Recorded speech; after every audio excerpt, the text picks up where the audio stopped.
Minister પતિ ઉતરી જાય તો આ બી આપણે બે હરખા છે, બે હોય. એમ શરીરમાં આત્મા છે ત્યાં સુધીની મહત્વ છે.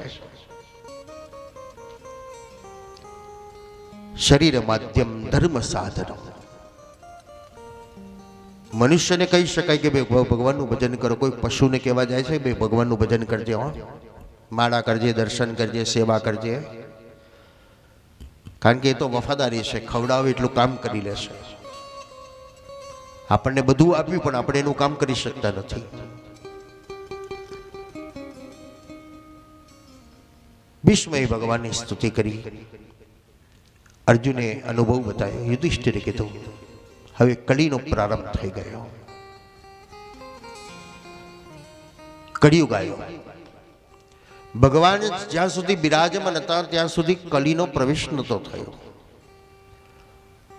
જ્યાં સુધી તમારી અંદર ભક્તિભાવ છે ત્યાં સુધી કલીનો નથી આવે. પણ જ્યાં વાસના વિકાર પ્રવેશ, ભક્તિ દૂર થાય અને આપણે પણ ક્યારેક વિકરાળ બની જઈએ છે.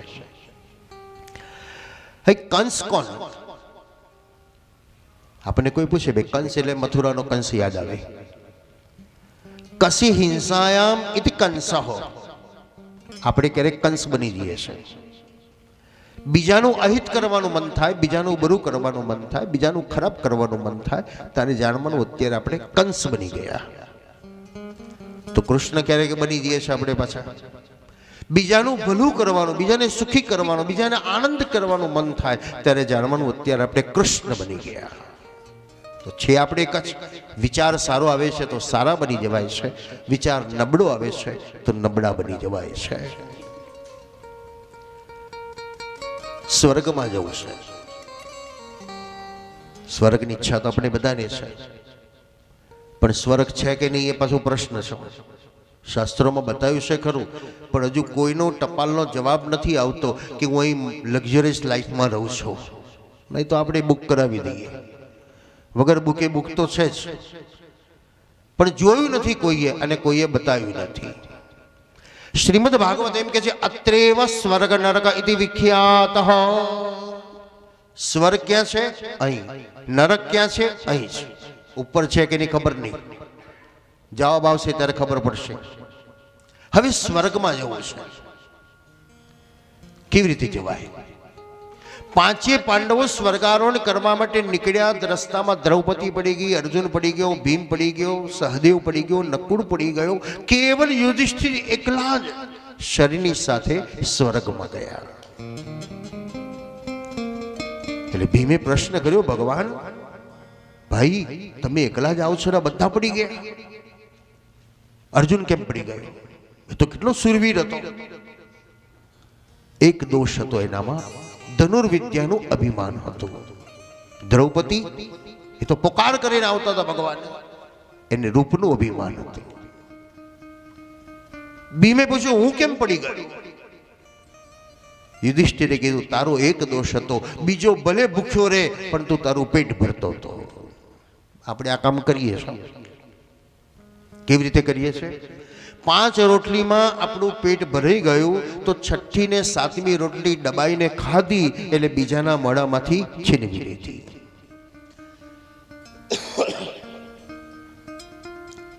વધારે ખવાઈ ગયું તો પછી બીજાનું છીનવાઈ ગયું. કેવલ યુધિષ્ઠિર એકલા શરીર સાથે સ્વર્ગમાં જઈ શકે છે.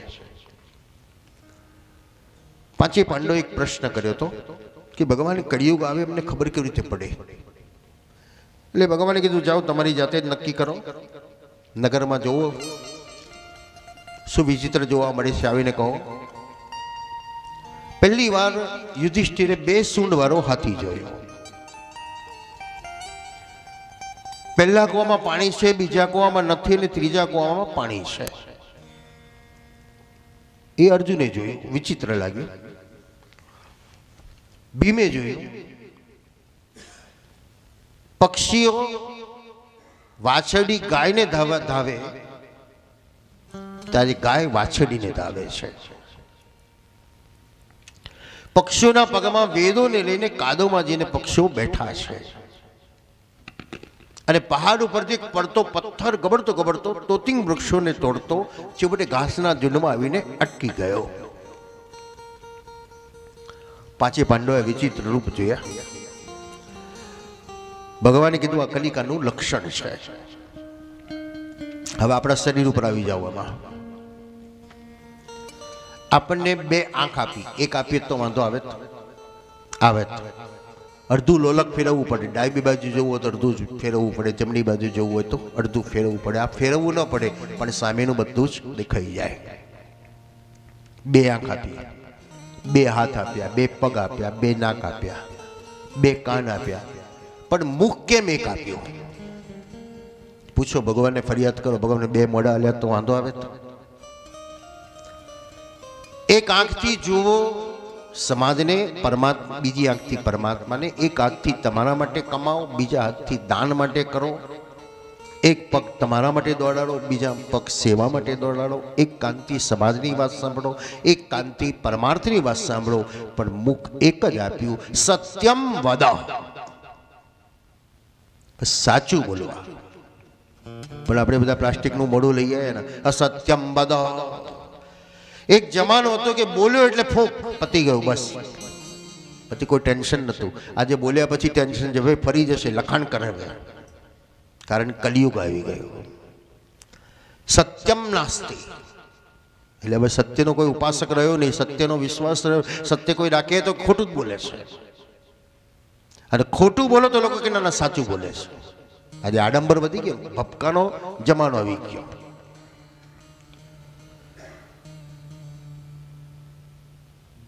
તો યુધિષ્ઠિરે કીધું કે ભગવાને કીધું પહેલું લક્ષણ બે સૂંઢવાળો હાથી. બીજું લક્ષણ, પહેલા કૂવામાં પાણી છે, બીજા કૂવામાં નથી, ત્રીજા કૂવામાં પાણી છે. ભગવત કૃપાથી આપણે સુખી છીએ. તો આપણો પહેલો ભાવ કયો હોવો જોઈએ? હું મારા પાડોશીને અડધી રોટલી આપું તો હું. પણ આપણને પાડોશીને બાળવામાં જ આનંદ આવે, છોન બળતો, અને બહાર જઈને 5 કિલો દાણા નાખી આવી. સાંકળ જે બતાવે છે એકબીજાને સુખી કરવાની, પણ આપણે વચ્ચે તિરાડ પાડીએ છીએ. જે બીજું લક્ષણની કલિકાલનો છે, ભાઈ ભાઈને મદદ ન કરે, પરિવાર પરિવારને મદદ ન કરે, સમાજ સમાજને મદદ ન કરે. આજે આપણે બધા જ લાખો રૂપિયા ટેટામાં વાપરી નાખીએ છીએ કે નહીં? ભાઈ 5 લાખ 10 લાખના ફોડી નાખો, 5-10 મિનિટમાં ધુમાડા થઈ ગયા. પણ એ સમયે વિચાર ના આવ્યો કે ભાઈ જેને રોટલી નથી મળતી, જેને ભણવાનું નથી મળતું, જેને કપડાં નથી મળતા, હું એ 10 લાખમાંથી 5 લાખ તો આ સેવામાં વાપરું તો. પણ નથી વિચાર આવી શકતો. રૂપિયા વાપરીએ છીએ ખરા, પણ કેવી રીતે વાપરવા એનું નોલેજ નથી મળતું. દયા, સત્યમ નાસ્તિ દયા દાનમ ન વિદ્યતે. બીજું લક્ષણ જે બતાવ્યું, પહેલા કૂવામાં પાણી, બીજા કૂવામાં નથી, ત્રીજા કૂવામાં પાણી છે. ત્રીજું લક્ષણ, પક્ષીઓના પગમાં વેદો બાંધેલા છે, ને વેદોને લઈને પક્ષીઓ કાદવમાં જઈને બેઠા છે. આજે આપણે જોવા મળે છે બધું વેચાય છે. એટલે આપણે એક વૃંદાવનના એક મહાત્મા છે, બહુ સરસ એને વક્તવ્યમાં કહ્યું કે આજકાલ લોકો ભાગવત ખરીદે છે, ભાગવત કરાવે છે એમ કે છે, અને સોદા ખાય છે. એટલે વક્તા વેચે છે અને યજમાન ખરીદે છે. આટલા લાખ, આટલા લાખ, આટલા લાખ. ભાગવત એ વેચવાની વસ્તુ નથી, અને ભાગવત એ ખરીદવાની વસ્તુ હતી. ખરીદનાર ને વેચનારને કોઈ રસ હોતો નથી. અહીં તો કેવલ ભાવનાત્મક છે. વક્તા પોતાની ભાવથી ભાવ વ્યક્ત કરે, અને શ્રોતા પોતાના ભાવથી ભાવ વ્યક્ત કરે. અહીં ભાવ એટલે હૃદયનો ભાવ. શ્રીમદ ભાગવત એ હૃદયનો જે ભાવ બતાવે છે. કારણ પુષ્ટિ માર્ગનો શ્રી મહાપ્રભુજી કહે છે કે શ્રીમદ ભાગવત એ કોઈ વિક્રય નથી, એનો સોદો ન થઈ શકે. આટલા આલો તો જ કથા કરું એમ. મેં ઘણા અનુભવ કર્યા છે કે રૂપિયો લઈને કથા કરી આવીશ, ખાલી બસ જે તને ભાવ થાય અર્પણ કર, તારી કથા પૂરી કરીશ. હમણાં જ એક ભાઈ આવ્યો, એને કીધું મારે કથાનું આયોજન કરવું છે, પણ બજેટ. મેં કહ્યું તું બજેટની ચિંતા છોડી દે. એવું કોઈ આપણું પેકેજ નથી કે આટલું બજેટ. તમારી ભાવના પ્રમાણે છે. જયપુરથી જ ફોન હતો, પરમ દિવસે જ આવ્યો હતો, અને એને કીધું મારી અગાસીમાં અમારા સેક્ટરમાં કરવી છે એની ઈચ્છા છે, તમારી બહુ સાંભળ્યું છે એટલે તો મેં તો તમે ડેટ નક્કી કરો, જેટલી આંગળી ખોલવી એ તમારી ઉપર છે. એવું કોઈ નથી કે આખો હાથ ખોલી દેવા, ખોબા ખોલવા, પણ તમારી કથા કરીશું. કેવલ અહીં ભાવ, પુષ્ટિનો ભાવ એ વિક્રય માટે નથી, એ જીવન જીવવા માટે નથી, એ કેવલ ભગવત સેવા માટે છે. અને વિશેષ કહું તો કૃષ્ણાશ્રય આશ્રમની જે વિશાળતા દેખાય છે અને એ ભાગવતનો આશ્રય છે કે હજુ સુધી કોઈ જગ્યાએ સોદો નથી કર્યો કે આટલા રૂપિયા આલો તો કથા કરવું. વ્યવસ્થાનો જે ખર્ચ છે, સંગીતવાળા, બ્રાહ્મણ, મ્યુઝિશિયન, એ અલગ છે, એ તો કેવું પડે, નહીં તો મારા ખિસ્સા નાલવા પડે. પરંતુ ભાગવત કરવાથી આટલું લઈશ એ ભગવત કૃપા છે કે હજુ સુધી એવો મુખમાંથી શબ્દ નથી કઢાવતા. અને કોઈ પૂછે ને તો મને હસવું આવે છે. કોઈ પૂછે કેટલા, તમારા કેટલા? તો હું હસી કાઢું, ભાઈ તારી જે ઈચ્છા હોય કરજે. તો કહેવાનું કેવલ પ્રભુના ચરણમાં આશ્રય. અને વિશેષ મને તો આનંદ છે કે 25 વર્ષથી જે મારી એક ભાવના હતી, ઘણા વર્ષોથી મને આની ભાવના હતી, એક લગ્ન પણ હતી. હું જ્યારે નડિયાદ મારે ઘેર રહેતો હતો ને ત્યારે પણ હું રોજ સવારે બાઇક ઉપર લીલું ઘાસ ખરીદી આવું અને મારા આજુબાજુ 5-10 ગાયો આવે ને નાખતો હતો. અને ભગવાનની કૃપા કરી કે એ ઈચ્છાને પૂરી કરવા નડિયાદ જન્મભૂમિ અને કર્મભૂમિ મેળાઓ બનાવી દીધી. અને આ 25 વર્ષથી ગાયોની સેવાની જે કૃપા, એના આશીર્વાદો પ્રાપ્ત છે. ભાગવત જેનો આશ્રય છે ને ભાગવતનું જે ધન છે એ ગાય છે, ને ગાયનો જે માલિક છે એ કૃષ્ણ છે. વિક્રય ન થવો જે વેચાય છે, જે સમજીને મને ઘણી વખત એમ થાય છે કે ઈશ્વરમાં કાં તો આપણને વિશ્વાસ નથી. સોદો કરીએ એટલે ઈશ્વરમાં આપણને વિશ્વાસ નથી. આપણને વ્યક્તિમાં વિશ્વાસ છે કે 500 રૂપિયા નક્કી કરે એટલે 500 મળશે, પણ ઈશ્વરમાં વિશ્વાસ નથી કે હું કર્મ કરું છું એના બદલામાં એ મને કંઈક આપવાનો છે. 500 ની જગ્યાએ 5 લાખે આપી દેતો હોય છે. પણ બંધનમાં આવીએ છે તો પરિણામે દરિદ્રતા છે. વિક્રય ન થવું જોઈએ, પણ પરિસ્થિતિ વિકટ છે એટલે આજે બધા સોદા જ કરતા થઈ જાય. ભાઈ આટલા લો, કેટલાક તો કે એડવાન્સ આપી દો. હવે તો નવી સિસ્ટમ ની કે એડવાન્સ આપી દો, ભાઈ બુકિંગ કરાવો ત્યારે એડવાન્સ કરી દેવાનું, પછી પગથિયા ચડવાના, ઉતરવાના. પણ કેવલ એક આશ્રય, મેરે તો આધાર શ્રી વલ્લભ કે ચરણારવિંદ, मेरे तो आधार श्री वल्लभ के चरणारविंद, मेरे तो आधार, मेरे तो आधार श्री वल्लभ के चरणारविंद, मेरे तो आधार श्री वल्लभ के चरणारविंद, माथे को श्रृंगार, माथे को श्रृंगार श्री वल्लभ के चरणारविंद, माथे को श्रृंगार श्री माथे को श्रृंगार श्री वल्लभ के चरणारविंद, मेरे गले को हार श्री वल्लभ के चरणारविंद, मेरे गले को हार श्री वल्लभ के चरणारविंद, वल्लभ के चरणारविंद, विठ्ठल के चरणारविंद, वल्लभ के चरणारविंद, विठ्ठल के चरणारविंद, मेरे तो आधार, मेरे तो आधार श्री वल्लभ के चरणारविंद, मेरे को आधार श्री वल्लभ के चरणारविंद, जाओ वारंवार श्री वल्लभ के चरणारविंद, गाऊं वारंवार श्री वल्लभ के चरणारविंद, गाओ वारंवार श्री वल्लभ के चरणारविंद, गाऊं वारंवार श्री वल्लभ के चरणारविंद, लीलाय परम्पार श्री वल्लभ के चरणारविंद, लीला अपरंपार श्री वल्लभ के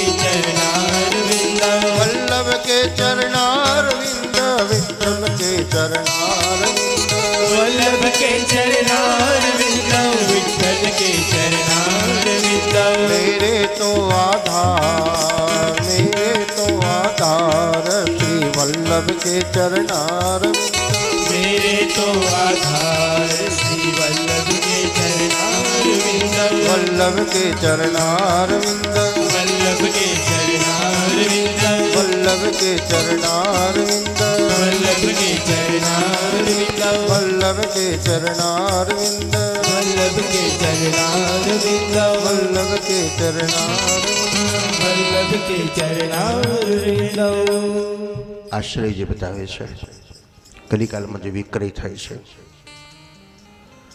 ત્રણ લક્ષણ જે આપણને દેખાય છે ચોથા લક્ષણની પણ તૈયારી કરી રહેલા છે પહાડ ઉપરથી પડતો પથ્થર અનેક સત્તાના બળવાળા સંગઠન બળવાળા સંપત્તિના બળવાળા સમાજને છિન્નભિન્ન કરી રહેલા છે પણ એક પડતો પથ્થર એટલે ધર્મ બતાવે છે જે ધર્મ એ સંગઠનોનો એ સત્તાનો બધાનો નાશ કરતો કરતો ધર્મ ક્યાં અટકે છે તો જ્યાં લીલું ઘાસ એટલે ભક્તિ છે કલિકાલના જે લક્ષણોની કથા છે શ્રીમદ ભાગવત પણ કહે છે સત્યમ નાસ્તિ તપસૌચમ દયાદાનમ ન વિદ્યતે ઉદર ભરીણા જીવા વરાકતા કુટપાશિન સત્ય બોલવાનું મન ના થાય ત્યારે જાણવાનું કે આપણી જીભને રોગ લાગ્યો છે ભોજન મધુર છે પણ આપણને કડવું લાગે છે તો આપણી જીભમાં રોગ આવ્યો આપણને અજીર્ણ થયું એટલે કડવું લાગ્યું એમ સત્ય બોલવાનું મન ન થાય ત્યારે જાણવાનું આપણી જીભને રોગ લાગ્યો દુઃખીને જોઈને દયા ના આવે તો વિચારવાનો મારી આંખને રોગ લાગ્યો છે કે મને દુઃખ દેખાતું નથી દયા આવ્યા પછી દાન કરવાનું મન ન થાય તો જાણવાનું મારા હાથને લખવા થઈ ગયો છે હાથની શોભા શું છે એટલે આપણે કહીશું ને કંકણ 10 તોલાના પહેરેલા કંકણવાળી બેનને જેને પૂછવામાં આવે કે બહુ સરસ મજાના કડા પહેર્યા છે બતાવો તો કેવું કડવું છે જોવા દો પણ બેન હાથ ઊંચો જ ન કરે તમે કહો મારે જોઈતું નથી ખાલી જોવું છે પેલા બેન રડવા માંડે તમે પૂછો મેં કંઈ બોલી કે તમે રડો છો મેં તો ખાલી તમારું કડવું માંગ્યું હાથ ઊંચો કરો ને પેલા બેન રડતા રડતા કે મારા હાથને લખવા થયો છે હાથ ઊંચો થતો જ નથી હાથની શોભા કઈ જે હાથથી સેવા થાય એ સેવા એ કંકણ છે કડકણ પહેર્યા છે પણ સેવા નથી થતી હાથ ઊંચો નથી થતું તો નકામું ભાર લાગે છે તો દુઃખીને જોયા પછી દયા ના આવે દયા આવ્યા પછી દાન કરવાનું મન ન થાય અને એ હાથ બીજાના તરફ લાંબો થવાને બદલે પોતાના મુખ તરફ જાય તો જાણવાનું હું ભોજન નથી કરતો પણ હું પાપ આરોગી રહ્યો છું ઉદર ભરીનો જીવા વરાહતા કુટપાશિન આજની દુનિયા કેવડી બની ગઈ ગામડામાં જાવ તો હજુ પાડોશીને ત્યાં શું તકલીફ છે ખબર પડે કે દોડીને ભેગા થઈ જાય અને શહેરમાં જઈએ તો પાડોશમાં કોણ રચે એ ખબર નહીં પડી દુનિયા એવડી હું મારો લાલિયો ને મારો ઘરવાળો બાયણું બંધ કર્યા એટલે જગનાયા પછી ઝંઝટ જ નહીં કોઈ આપણે તો આપણી દુનિયા પૂરી થઈ ગઈ એ સંકુચિતતા છે પણ આજે પાડોશી બૂમ પાડે તો આપણે દોડીને જવા તૈયાર નથી કાલ સવારે આપણે બૂમ પાડીશું તો કોણ આવશે તો સમાજની જે ભાવની જરૂરિયાત બતાવે છે કે કેવલ પોતાના જીવન માટે નહીં પણ સમાજ ઉપયોગી કંઈક કર્મ થઈ શકે પાંચે પાંડવો સ્વર્ગારોહણ તરફ ગયા યુધિષ્ઠિર સ્વર્ગમાં પહોંચ્યા પરીક્ષિત યુવાન બન્યો યુવાન બનેલો પરીક્ષિત શસ્ત્રોને શાસ્ત્રનો અભ્યાસ કર્યો રાજાઓ પણ પોતાના દીકરાઓને ભણાવતા ગણાવતા હતા આપણે ખાલી ભણાવીએ જ છે ગણાવતા નથી હવે પરીક્ષિતને શસ્ત્રોનો પણ અભ્યાસ કરાયો અને શાસ્ત્રોનો પણ અભ્યાસ કરાયો આપણે છોકરાને કે મંદિર જવાની જરૂર નથી સત્સંગમાં જવાનું તો ભણી બેટા બસ પછી આપણે રડીએ છીએ છોકરાને મંદિરમાં જતા નથી સત્સંગમાં નથી પણ ક્યાંથી જાય વાળવાની જરૂર આપણે હતી આજે આપણે એક લાકડી બસ વાંચ વાંચ ને વાંચ બાળકની જિજ્ઞાસા મંદિરમાં આવું સેવામાં આવું સત્સંગમાં આવું પણ આપણે કે ના તું વાંચ એની જિજ્ઞાસાને સંતોષવાની જરૂર છે. થોડોક સમય સેવા કરી લે, સત્સંગ કરી લે અને પછી વાંચ. પાંચે પાંડવોથી અર્જુન પરીક્ષિત દિગ્વિજય કરવા નીકળ્યો છે. અતિ સંપત્તિ છે પણ વધારવી છે, ડેવલપ કરવી છે. એટલું બધું ધન કમાઈને આવ્યો અને વિચાર થયો, લાયો મારા પિતાઓએ કેટલું ભેગું કર્યું છે કે મેં વધારે ભેગું કર્યું. એક એક ખજાના જુએ તો ખુલ્લા ઓરડાઓ છે, કોઈ તારું નથી. નજર ગઈ કે નાના પટારાને તારું માંડેલું જોયું. બસ સસ્પેન્સમાં કેટલી જિજ્ઞાસા હોય છે. 3 કલાક આપણને ટીવીની સામે બેસાડી રાખે, કારણ સસ્પેન્સ ખબર નથી. જો ખબર પડી જાય તો ટિકિટ નકામી જાય. પરીક્ષિતની જિજ્ઞાસાથી આટલા ખજાના ખુલ્લા છે અને પટારાને તારું શું છે? જિજ્ઞાસાયમ પ્રકૃતે પુરુષ્યો. વધારે ઉત્કંઠા થઈ જોવાની. તારું ખોલ્યું, જોયું તો સુવર્ણમય હીરા જડિત મુગટ જોયો. ઓહો, આટલો કિંમતી મુગટ ખૂણામાં મૂકી દીધો. આટલા બધા હીરાઓ છે ને એને ખૂણામાં મૂકીને આને મૂકી દીધો. આપણે શું મૂકવા જેવું છે? એના કરતા કરોડો રૂપિયાના તો હીરા બહાર છે. પણ પરીક્ષિત ન સમજી શક્યો. એને તો લાવો, સરસ મુગટ છે તો મારા મસ્તક ઉપર મૂકી દો. શા માટે યુધિષ્ઠિરે એ મુગટને ખૂણામાં નાખી દીધો? કારણ એ અનિતિનું ધન હતું. નીતિથી કમાતા કદાચ આપણા જીવનમાં દુઃખ આવ્યું હશે, આપણા પિતાઓના જીવનમાં દુઃખ આવેલું છે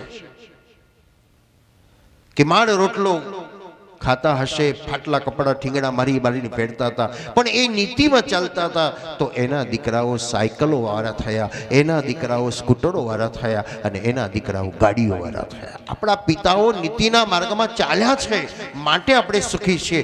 જો આપણે આપણા સંતાનને સુખી કરવું હોય તો આપણે પણ નીતિના માર્ગમાં ચાલવું પડશે.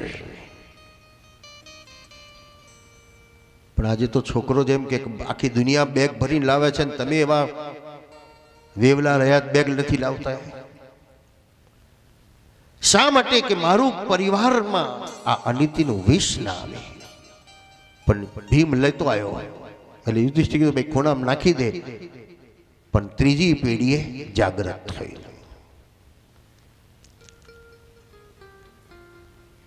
પરીક્ષિતના હાથમાં એ મુગટ આવ્યો, જેવો મસ્તક ઉપર મૂક્યો અને વ્યાસજીએ કલમ લખી, એકદા ધનુર્ધમ્યન વિચરણ મૃગયામ મને.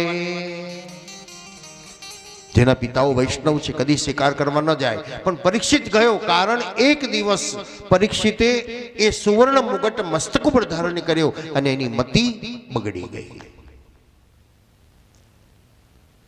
तुलसी संगत संत की कटे कोटि अपराध आदि में पुनिया. एक सत्संगનો એક શબ્દ પણ આપણા જીવનને પરિવર્તન કરી શકે છે અને કુસંગનો એક ક્ષણ પણ આપણા જીવનને વિનાશ પણ કરી શકે છે. આજે પરીક્ષિતમાં કુસંગ આવી ગયો, અનિતિનો ધનનો સંગ થઈ ગયો અને વિચાર જાગ્યો, ચલ શિકાર કરવા જવો. ક્યાં લઈ ગયો? ઋષિના આશ્રમમાં ગયો. ભૂખ તરસથી વ્યાકુળ બનેલો પરીક્ષિત આજે નશામાં ભાન ભૂલી ગયો. જે સાધુની સેવા કરતો તેમ કહેવા લાગ્યો, આ ઋષિ મારી સેવા નથી કરતા, મારું સ્વાગત નથી કરતા. સમાધિમાં બેઠેલા ઋષિને જોઈને એની પરીક્ષા કરવાનો વિચાર આવ્યો. સર્પને જોતાની સાથે ધનુષમાંથી બાણ કાઢી ધનુષ ઉપર ચડાવે અને મૂર્ખ સર્પને ઉચકી અને ઋષિના ગળામાં મૂકી દીધું.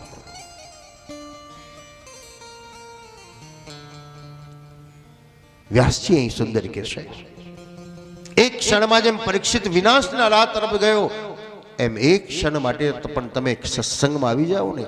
ક્ષણાર્થ ક્ષેમાર્થ પીબત સુખ ગાથા તુલસુધા. વ્યાસજી કહે છે, ભાઈ થોડાક સમય માટે પણ તમે આ ભાગવતના કથા સુધામૃતની અંદર તમે પ્રવેશ કરો. પણ આપણે બધા તો બુદ્ધિજીવી વેપારી જીવી એટલે પૂછીએ, મહારાજ અમે આવીએ તો ખરા પણ અમને શું મળશે? ત્યારે વ્યાસજી પ્રમાણ આપે છે, જેને મળ્યું છે એને પૂછો. રૂપિયાથી ન મળે, પરિવારથી ન મળે, સત્તાથી ન મળે, એ પરીક્ષિતને મળ્યું છે.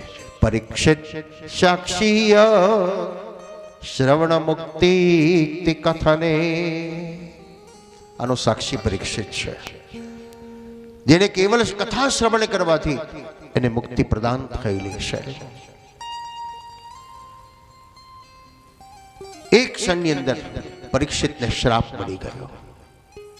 શ્રમિકના પુત્ર શૃંગીએ પોતાના પિતાના ગળામાં અમૃત સર્વ જોયો, હાથમાં જળ લઈને શ્રાપ આપી દીધો. મસ્તક ઉપરથી જેવો મુગટ ઉતરી ગયો. પરીક્ષિતને આકાશવાણી સંભળાઈ, 7મા દિવસે તારું મૃત્યુ છે. બસ 7 દિવસ છે આપણા બધાના. 7 એટલે શનિથી રવિના 7, ગણતરીના 7 નથી, પણ આ શનિથી રવિના 7 છે ને, એમાં એક દિવસ આપણો છે. પેલી ગેમ રમે છે જે આપણે સિલેક્ટ કર્યો અને પાસ જીતી જઈએ તો રૂપિયા મળી જાય, હારી જઈએ જતા રહે. એમ આ 7માં એક દિવસ આપણો કુદરતે ફિક્સ કરી દીધો છે. કયો કર્યો આપણને ખબર નથી.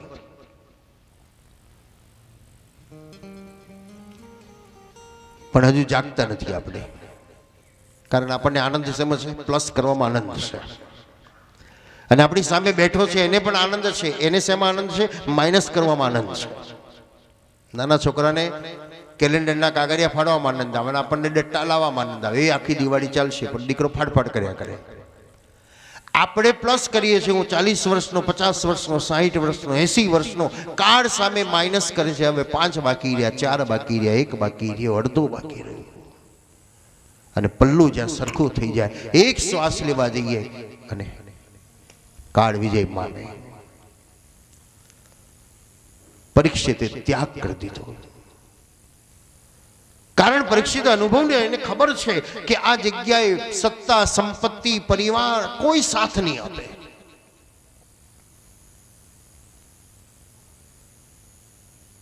કોઈ સાથ નહીં આપે.